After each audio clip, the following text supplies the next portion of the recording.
Many of you are probably wondering how and why we named our home The Mess in the Nest, located here in Cave Creek, Arizona. If you have plenty of time, let me begin our story. Our original home was pretty much a disaster. I had tried to do some repairs, as you can see in the video, but obviously this was not my forte. There were times now that I look back on and realize that being on a 40-foot ladder with a stucco repair bucket in one hand and a trowel in the other was not the best idea. Talk about a balancing act. At the time, we were planning to sell the home as is, but until we made that big decision whether to stay, I spent numerous nights on torrential rainfalls with many buckets and a mop to soak up the flooding areas of the home.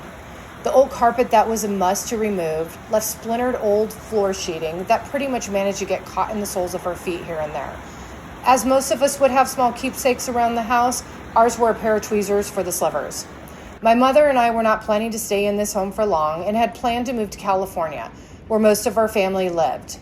Before we would head out to see the family, I spent numerous hours on Zillow looking for unique homes that were for sale that had personality and small fixer-uppers. I added the addresses of the homes in an old notebook and made sure to toss it in my luggage before loading it up in the car.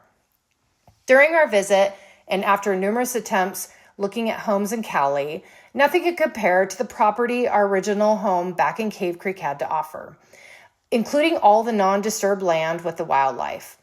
After our vacation and arriving back home, we would once again start the discussion of staying at the home and having it totally remodeled. This is where it gets very interesting. If you are familiar with building permits, they are a must with contractors. Though I cannot disclose any of the names of the builders, I can tell you the story incomplete. The first contractor that we hired did not pull permits, and shortly after, they basically completely tore our 2-story home down to the studs. The town put a stop order. What this means is that the home needed to remain untouched in the meantime. We then had to attempt to find another contractor, but found out that the whole new set of plans by the architect needed to be submitted and approved prior to using the next contractor. If you are following me, I'm sure you can imagine what the picture is looking like here. Yes, you are correct. The home is completely torn down to the studs, and yes, we cannot begin building until the plans are approved. Okay, so literally the home sat empty, and my mother and I are now living in the small guest studio attached to the garage that was already remodeled. From this time on, the clock kept ticking, but there was nothing we could do to move forward on the home. At this point, she and I were now trying to basically stay sane through all of this. Every morning it appeared that a new wildlife animal had checked into the old house. I am talking like living in the roof rafters and nesting, from small hawks to bats and many more. This old torn down house had become a permanent resident to the wildlife, just not including my mother and I. Seriously, about a year of this constant reminder of our home that we could only look at as continued to weather through many torrential rainstorms, dust storms, you name it. Finally, we received the green light to get the start once again on the remodel. All I can say is ditto on the next builder, but we did have permits on this. I cannot go into too much detail right now, but like I said, if you've been in our shoes, you get it. As much as I would like to show you the perfect story and the progress of the home, it is not. I am going to be raw and real. So if you are going through something very similar, know that you are not alone, but you will weather through this, so keep going. I am saying this because I care about others and I want them to learn as much as they can, so maybe I can prevent others from having to go through this.